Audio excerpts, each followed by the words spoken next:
Spotted muli si Bea Alonzo at ang rumored boyfriend na si Vincent Ko papuntang Japan para mag-celebrate ng birthday ng billionaire na may-ari ng Pure Gold na si Vincent Ko.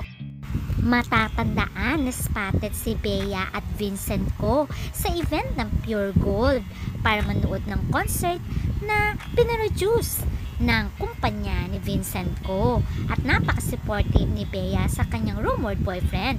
Although wala pang pag-amin sa dalawa, pero obvious naman na napaka-sweet nila sa isa't isa, at nandun lagi si Bea for Vincent at ganun din si Vincent kay Bea. O diba makikita sa larawang ito na napaka-sweet ng dalawa, kaya obvious na meron silang relasyon at low-key lamang ito. Do you think bagay ba sila? Comment down your thoughts. Hoping na si Vincent Ko na nga ang the one for Bea Alonzo.